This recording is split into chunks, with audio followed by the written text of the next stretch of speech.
And and you know what, that thing, when I left the store, I didn't think about it, two or 3 days passed, God said, James, that's me. You put your focus on it, and you wouldn't settle for less, and I opened the door so you could be blessed. And that's the way God will do us. We got to focus though. We can't be all mind all over the place. Wait a minute. God over there, God. We got to have our focus. And when you put your mind to it, God will bless you in that. And I mean, He opened the door for so much more in just that one thing for me.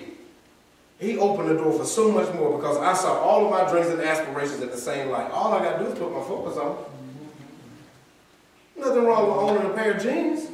Nothing wrong with you having money and a car and a house and a husband or a wife, a boyfriend or a girlfriend. Ain't nothing. Those are good things. Unless we're going to worship them.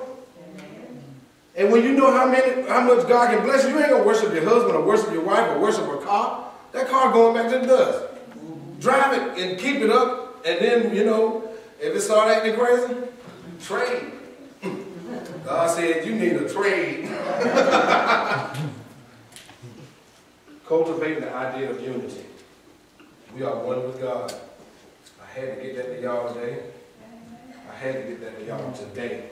That was boiling over in my spirit because I see a lot of religious practices that we do that are not even productive at all, and we spend time and money and we get nothing out of it except for the fact that I went to church. So what? You went to church and didn't get nothing.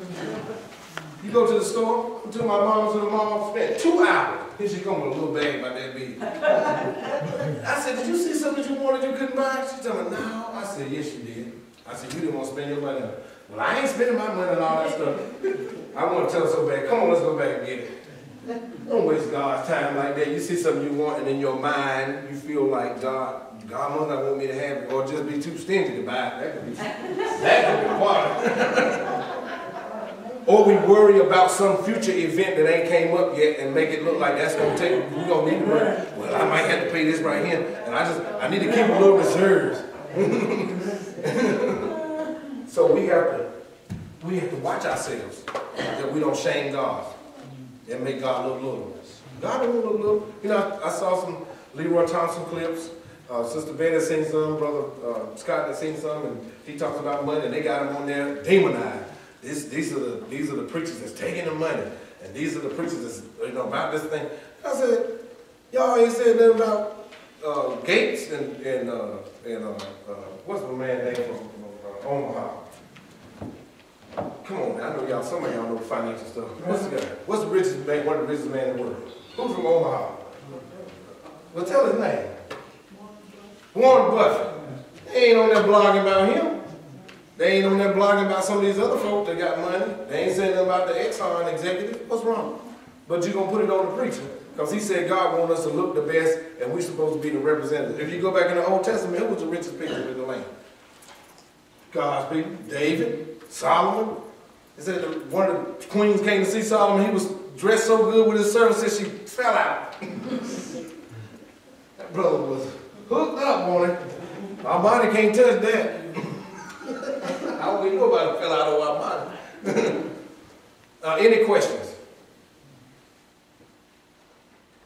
Please ask them. Because it's going to come up.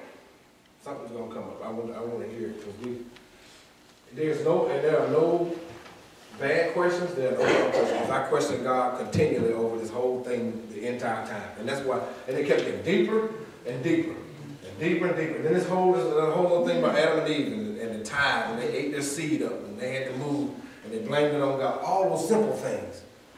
But it also helped alleviate this need to do all these religious practices without meaning. We don't come here just to have church. We come to get empowered so that our minds can be empowered. And it will help us walk and think right. Because a lot of what we want to achieve and what we want to accomplish is not going to come through you working. That's why Jesus said, one of the last verses we read in John